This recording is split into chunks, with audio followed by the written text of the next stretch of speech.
ఇప్పుడే పంపిస్తా దయచేసి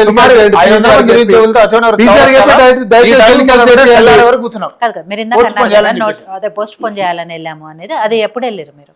అది మేబీ జూలై, మేబీ ఒక సంవత్సరం మేడం, ఒక సంవత్సరం క్రితం ఇదే టైంకి 2024 లోనే 2024 లో 2024 లో జూన్ 20 మేడం, డేట్ కూడా గుర్తున్నా నాకు, 2024 జూన్ 20. అయితే కాబట్టి ఇప్పుడు వీళ్ళు మాట్లాడే మాటలు అన్నిటికి కూడా మేడం నేను ఏమంటున్నా, మేమేమి దులుపుకుంటలేము, మాకేం సంబంధం లేదు, మీ ఇష్టానికి మీరు ఏమన్నా చేసుకోండి, ఎవడా నిరుద్యోగుడు ఎవడా ధర్నా వేసుకోడు అని మేము అహంకారంతో మాట్లాడతలేము. మీ బాధను మేము అర్థం చేసుకుంటున్నాం. మీరు ఇంతకుముందు అన్నారు చాలా వేదికలు, చరగా దయాకర్ గారు కానీ మానవరాయ్ గారు కానీ వీరు వచ్చారు చెప్పారు వెళ్ళిపోయారు అని. అయితే ఇది ప్రభుత్వం మేడం, పార్టీగా మనం ఎట్లా మాట్లాడినా నడుస్తుంది, మనకి ఏం మాట్లాడినా పార్టీగా చెల్లుబాటు అవుతుంది. కానీ ప్రభుత్వం అనేది అకౌంటబిలిటీ, మన ప్రభుత్వము మనం ఏంటంటే కస్టోడియన్స్ మాత్రమే. ఆ నిర్ణయాలు తీసుకున్న తర్వాత ప్రభుత్వం అనేది కంటిన్యూస్ ప్రాసెస్. ఈ రోజు మనం చేసిన దానికి ఈ భారము, మనం ఒకవేళ ఈరోజు తప్పు చేస్తే పాపం చేస్తే ఈ మనం చేసిన ఈరోజు చేసిన తప్పుల తడాకు సంబంధించినటువంటి ప్రతిఫలము మన తర్వాత వచ్చే వాళ్ళపైన అట్లానే అది రొటేట్ అవుతూ ఉంటుంది. కాబట్టి ఏంటంటే మీకు ఇవ్వాల్సినటువంటి ఉద్యోగాల పైన మీరు అడుగుతున్న దానిపైన మాకు ఎట్లాంటి అంటే వేరే ఆలోచన ఏం లేదు, మీకు ఇవ్వాలన్న ఉద్దేశమే మాకుంది. మేము మీ వేదిక పై నుంచి మిమ్మల్ని కూడా ఒక అభ్యర్థన, ఇది రిక్వెస్ట్ అప్పీల్ అనుకోండి, ప్రభుత్వం తరఫుకెళ్ళి ఒక అప్పీల్ ఏంటంటే కొంచెం సహకరించండి. మీకు అన్ని ఫిలప్ చేయడానికి డెఫినెట్గా ప్రభుత్వం కట్టుబడి ఉంది. గత ప్రభుత్వం లాగా వనపర్తిలోకి వచ్చి కూర్చొని రేపు పొద్దున అసెంబ్లీలో పెద్ద న్యూస్ చెప్తా చూడండి అని చెప్పి అసెంబ్లీ ఏమన్నా ఉద్యోగాల గురించి మాట్లాడింది ఆ రోజు. అట్లాంటి అబద్ధాలు చెప్తలేము. అదే అసెంబ్లీలో బట్టి విక్రమార్ గారు జాబ్ గారు పెట్టారు కదా మేడం, ఫస్ట్ చెప్పండి.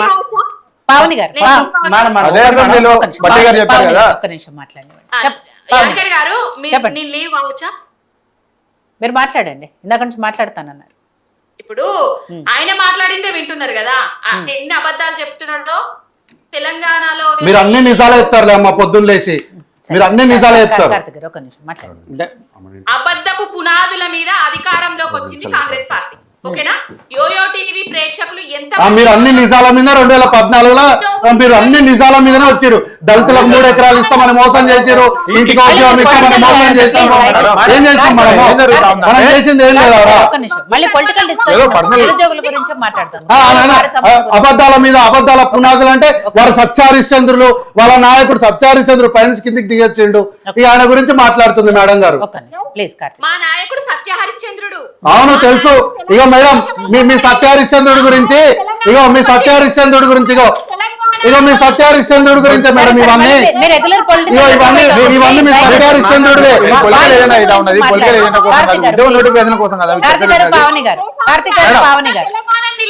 నిరుద్యోగుల గురించి మాత్రమే తెలంగాణ తెచ్చింది మీ నాయకుడే కాదమ్మా.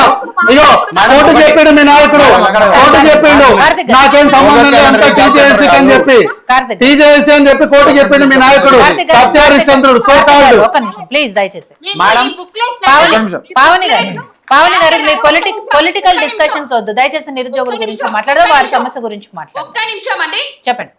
ఇప్పుడు మేము ఈ బుక్లెట్ నట వాళ్ళు ఇచ్చిన హామీలు కాకుండా మేమేదో వాళ్ళు వాక్యాలు చెప్తా అంటే ఒక్కొక్క చదవండి అమ్మా, అవన్నీ చదవండి ఒకసారి. నేను చర్చలో టైం సరే ఒక అర్ధగంట కూర్చుంటా, చదవండి ఒకసారి. మీరిద్దరికి సపరేట్ డిబేట్ పెడతా అప్పుడు సపరేట్ డిబేట్ ఉద్యోగాల గురించి అంటుంది కదా, పొలిటికల్ ఎజెండా గురించి డిబేట్. ఉద్యోగం గురించి మాట్లాడండి, ఎవరు మాట్లాడండి. ఎలక్ట్రికల్ స్కూటీలు ఇవ్వండి, 4000 నిరుద్యోగులు. ఇది నిరుద్యోగమా? చెప్పండి సార్, చెప్పండి అమ్మా. మరి చెప్పండి మాకు ఇక్కడ ఏంటంటే ఉద్యోగం వచ్చినట్టు ఒకసారి నేను చెప్పింది వినండి మేడం. ఇదేంటంటే ఇప్పుడు దేనికోసం పని చేస్తున్నాడు తెలంగాణలో?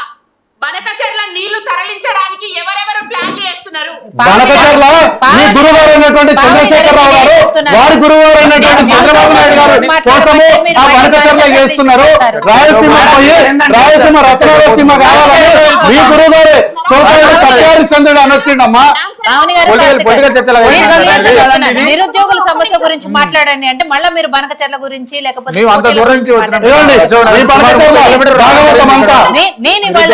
నేను ఇవాళ డిబేట్ పెట్టింది కేవలం నిరుద్యోగుల సమస్య గురించి మాట్లాడడానికి మాత్రమే.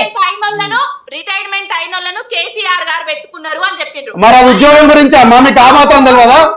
గది నిరుద్యోగ సమస్యనే గట్ల పెట్టుకున్నందుకే ఇగో ఇద్దరు మిత్రులు వచ్చి ఇట్లా స్టూడియోలో కూర్చున్నారు, లేకపోతే ఏ రోజు ఉద్యోగం చేసుకుంటుండే. సార్ ఒకసారి ఇప్పుడు అన్నగారు చెప్పింది ఏంటంటే జాబ్ క్యాలెండర్ అనేటువంటిది మేము విడుదల చేసినాం అనేటువంటిది అంటా ఉన్నారు కదా. జాబ్ క్యాలెండర్ అనేటువంటిది ఫస్ట్ జాబ్ క్యాలెండర్, ఇది మేనిఫెస్టోలో ఇచ్చినటువంటి జాబ్ క్యాలెండర్. పేజ్ నెంబర్ అన్న లాస్ట్ పేజ్ లో ఉంటది 41 and 42. ఇది కాంగ్రెస్ పార్టీ మేనిఫెస్టోలో ఇచ్చినటువంటి జాబ్ క్యాలెండర్. ఇది అభయహస్తం మేనిఫెస్టో. ఈ అభయహస్తం కనీసం ఏమైందంటే నిరుద్యోగుల పక్షాన భస్మాసురాస్తం అనేటువంటిది అయిపోయింది. దాంతో పాటు ఇది మా గౌరవ బట్టి విక్రమార్క గారు డిప్యూటీ సీఎం గారు ఇచ్చినటువంటిది సెకండ్ జాబ్ క్యాలెండర్. దాంతో పాటు ఇప్పుడు నెక్స్ట్ 3వ జాబ్ క్యాలెండర్ ఇప్పుడు రాబోతున్నటువంటి అసెంబ్లీ ఎలక్షన్ లో 3వ జాబ్ క్యాలెండర్ అనేటువంటిది ఖచ్చితంగా ఇస్తారు వాళ్ళు. ఎందుకంటే ఏ జాబ్ క్యాలెండర్ అనేటువంటి ఒక్కటి కూడా నింపట్లేదు. ఒక్క నిమిషము, అసలు ఆ జాబ్ క్యాలెండర్ లో ఎన్ని జాబ్లు ఇస్తాము అనేది క్లియర్ గా లెక్క ఉందా? ఏ జాబ్ క్యాలెండర్ అనేటువంటిది ఎన్ని ఉద్యోగాలు ఇస్తాం, ఏ రోజు నోటిఫికేషన్ ఇస్తాం, ఎప్పుడు పరీక్ష పెడతాం, మళ్ళీ ఎప్పుడు ఫలితాలు తెలుపుతాం, మీకు ఎప్పుడు నియామక పత్రాన్ని ఇస్తామని చెప్పేసి కూడా క్లియర్ కట్ ఉన్నది దాంట్లో ఇందులో. మరి మీరు దానికి ఎందుకు ఇంప్లిమెంట్ చేయలేకపోతున్నారు? ఇప్పుడు మీరు చెప్పిన మాట కదా, సరే వాళ్ళు నిరుద్యోగులు అన్యాయం చేసి చెప్పేసి మీరే అంటున్నారు. సరే నిరుద్యోగులే ఓటు పేరు అని చెప్పేసి కూడా మన సోదరుడు ఒప్పుకున్నారు. మరి మీరు అధికారంలోకి వచ్చారు కదా, మరి ఎందుకు నిరుద్యోగుల గురించి పట్టించుకోవట్లేదు? ఎందుకు నిరుద్యోగులు మోసం చేసే ప్రయత్నం చేస్తా ఉన్నారు? మీరు ఒకసారి టిఆర్ఎస్ అంటే తెలంగాణ రాష్ట్ర సమితి అంటే కాదు, తెలుగు రాష్ట్ర సమితి అంటే మీరు కాదన్నారు కదా. అది మ్యాటర్ కాదన్న, చర్చ కాదు, నిరుద్యోగులకు అనవసరం. ఎందుకని అవసరము? అసలు అవసరం వాళ్ళకే కదా. వాళ్ళ తెలుగు రాష్ట్ర కాదు మేడం, ఒక్క నిమిషం మీరు మంచిగా టీఆర్ఎస్ పార్టీకి ప్రతినిధిగా మాట్లాడుతున్నారు. ఒక్క నిమిషం, మీరు టీఆర్ఎస్ పార్టీ ప్రతినిధిగా బాగానే మాట్లాడుతున్నారు. ఒక్క నిమిషం, నేను ఒకటే ప్రశ్న అడుగుతున్నాను. నేను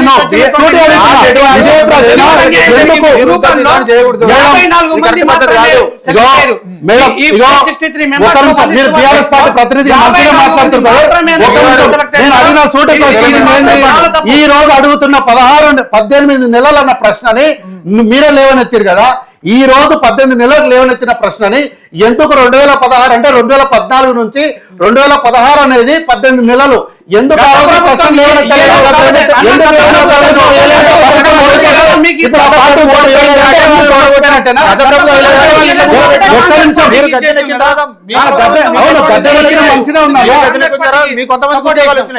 ఒక్క నిమిషం, మీరు నిరుద్యోగులను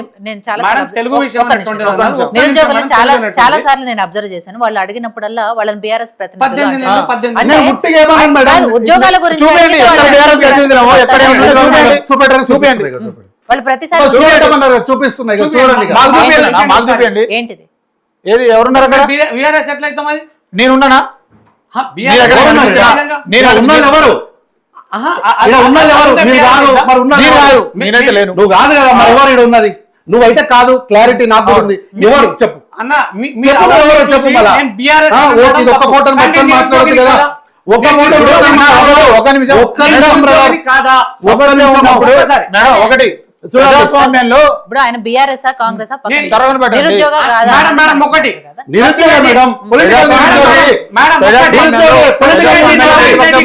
పొలిటికల్ నిరుద్యోగి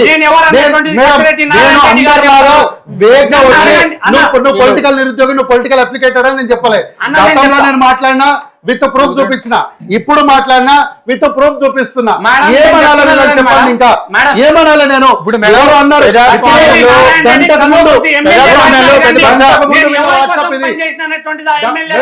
గంటకు ముందు వీళ్ళ వాట్సాప్ స్టేటస్ ఇది, గంటకు ముందు వీళ్ళ వాట్సాప్ స్టేటస్లు ఇవి. ఏం చేయమంటారు చెప్పండి? ఇప్పుడు ఏమనాలి? ఇప్పుడు ఏమనాలి? నేను ఎవరిది అన్నది చెప్పండి,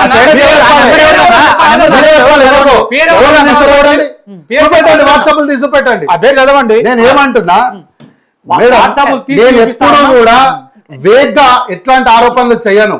పూర్తి విషయాలను నేను తెలుసుకున్న తర్వాతనే దాన్ని ఎగ్జామిన్ చేసి ఇది కరెక్ట్ అని నిర్ధారణ చేసుకున్న తర్వాతనే నేను మాట్లాడతా.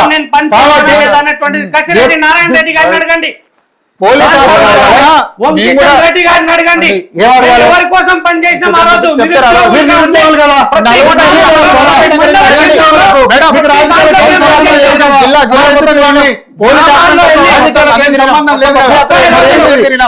వంశీచంద్ర రెడ్డి అడగమంటారు కదా.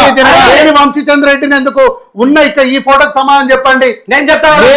లేని వంశీచంద్ర రెడ్డి గారి గురించి ఇక్కడ చర్చ ఎందుకు? వంశీచంద్ర రెడ్డి గారిని లైన్ లోకి తీసుకొని మాట్లాడమంటే కూడా మాట్లాడవచ్చు. కానీ నేను లైవ్ లో ఉన్న దాని గురించి అడుగుతున్నా. ఇక్కడ ప్రజెంట్ ఉన్న వాళ్ళ గురించి మాట్లాడుండ్రి. కానీ మీరు అధికారంలోకి రాకముందు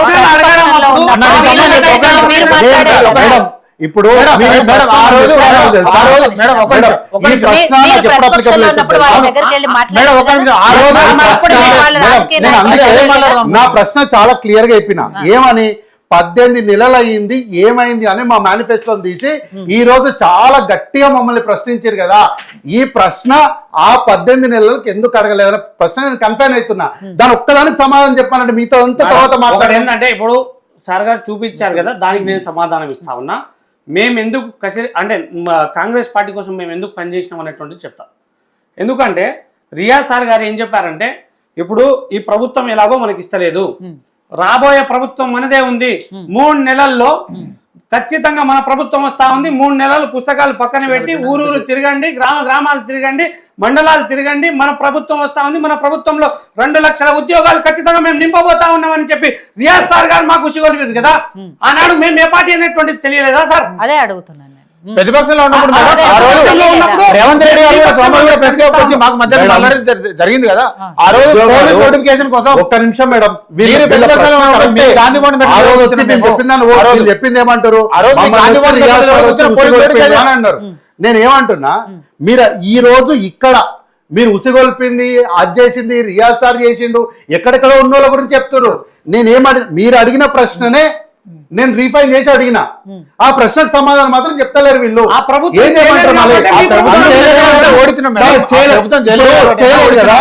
చేయలేదు కదా. చేయకపోతే మీరు ఓడించినంత మాత్రాన వాళ్ళు చేసిన పాపాలన్నీ వాళ్ళతో వెళ్ళిపోతాయా? చెప్పండి.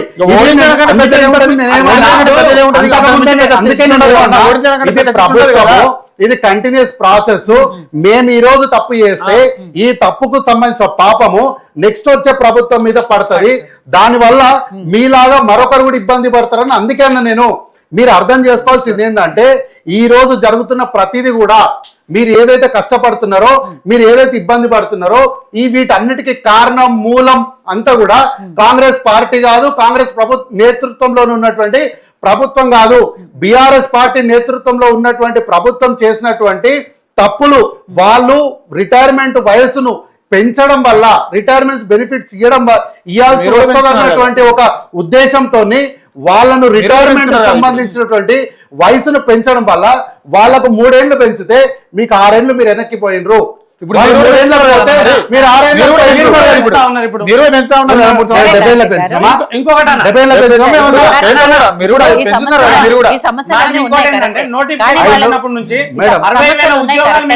ఏదైతే క్లైమ్ చేసుకుంటా ఉన్నారో గత ప్రభుత్వం బీఆర్ఎస్ పార్టీ అనేటువంటిది 60,000 ఉద్యోగాలు అన్నటువంటిది క్లైమ్ చేసుకుంటా ఉన్నారు. కానీ అప్పులు మీరు ఎందుకు చెప్తా ఉన్నారు? అప్పులు కూడా ఆ ప్రభుత్వం చేసిందని తీసుకోవాలి. అది మీరు మంచిది తీసుకొని ఇది మీ చేతికి అందించినాం మేము. ఈ కాగితము మీ చేతికి అందించడం వల్లనే మీరు సంతకం పెట్టినరు. మీరు సంతకం పెట్టినప్పుడు ఏం డేట్ వేసారు? మీరు సంతకం పెట్టినప్పుడు రికార్డ్స్ లకు పోయి మీరు సంతకం పెట్టినారు కదా. మీ జాయినింగ్ రిపోర్టింగ్ చేసినప్పుడు ఏం డేట్ వేసారు చెప్పండి. ఈ రోజు వీళ్ళు వచ్చేయమంటారు అని అంటారు. మరి మీరు చేసినప్పుడు మాకెందుకు అంట కడుతున్నారు?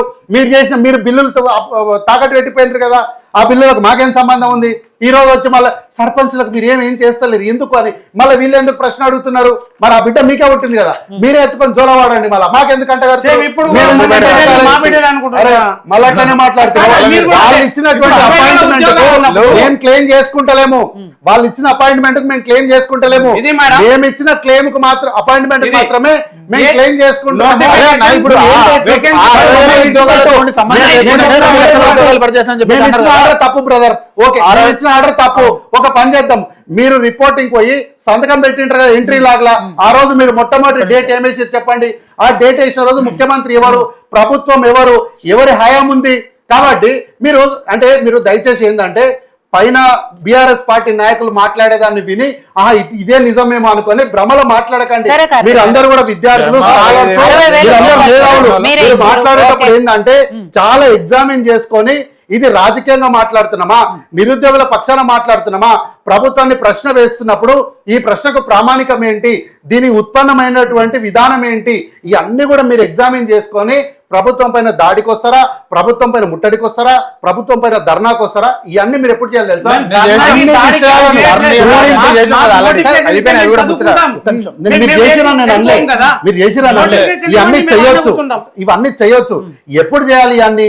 ఈ విషయాలన్నిటిని క్రోడీంచుకొని ఇప్పుడు ప్రభుత్వం ఏం చేయాలనుకుంటుంది, ప్రభుత్వం యొక్క ఆలోచన ఏంటి, ఏం చెప్తుంది, గతంలో ఉన్న ప్రభుత్వం ఏం చెప్పింది, ఇప్పుడున్న ప్రభుత్వం ఏం చెప్పింది, గతంలో ఉన్నటువంటి ప్రభుత్వం మేము ధర్నాకు పోతామంటే ఎట్లా వ్యవహరించింది, ఇప్పుడున్న ప్రభుత్వం ధర్నాకి వెళ్తామంటే ఎట్లా రిక్వెస్ట్ చేసుకుంటుంది, వీటన్నిటిని కూడా ప్రామాణికంగా అన్ని క్రోడీకరించుకొని మీరు ఒక కార్యాచరణ తీసుకోవాలి సరే, తప్ప గారు. BRS party okay. వాళ్ళు మాట్లాడితే మీరు వచ్చి మాట్లాడితే ఇగో ఇట్లాంటివన్నీ ఈ తీసుకొస్తారు. ప్రభుత్వమే మేడం, రావు గారు, అన్నగారు సరే చెప్పినట్టు కార్తిక్ గారు, ఈ 60,000 ప్రభుత్వం ఉద్యోగాలు చేసిందంటే మీరే ఇచ్చిర్రు. అక్టోబర్ 20 రోజు అపాయింట్మెంట్ తీసేసి లెటర్ 60,000 వచ్చారు, ఓకే మేడం. నిరుద్యోగులు 60,000 మీరే చేస్తారు. ఇచ్చిర్రు. ఓకే, మీరు ఇస్తా అన్న 2 లక్షలు మరి 60,000 అయిపోయింది. మిగతా 1,40,000 మిగిలిన ఉద్యోగాలు? 1,40,000 ఉద్యోగాలు ఎప్పుడు ఇస్తారు అదే అనేది అంటున్నా ఒకటి. మేడం నేను. చూసే వాళ్ళు కూడా అన్న, మీరు ఒక క్లారిటీ చెప్పండి, ఉద్యోగాలు ఎప్పుడు ఇస్తారు? అదే అంటున్నా త్వరలో మేడం. ఎన్నో ఉంటాయన్న. ఎన్ని త్వరలో? అప్పుడు స్టేట్ మీరు రైట్ తీసుకోండి. 1,40,000 అన్నారు కదా మీరు. స్టేట్ రైట్ ఈ తీసుకోండి. 1,40,000 అడ్డంకులు ఏం తెలుసా? ఇప్పుడు ఉన్న వాళ్ళంతా రిటైర్ కావాలి. వీళ్ళు మొత్తం 3 సంవత్సరాలు 4 సంవత్సరాలు వాళ్ళ రిటైర్మెంట్లు పెంచండి. ఇవన్నీ తెలవకుండా ఆల్రెడీ చేయలేము. ఇవన్నీ తెలవదా?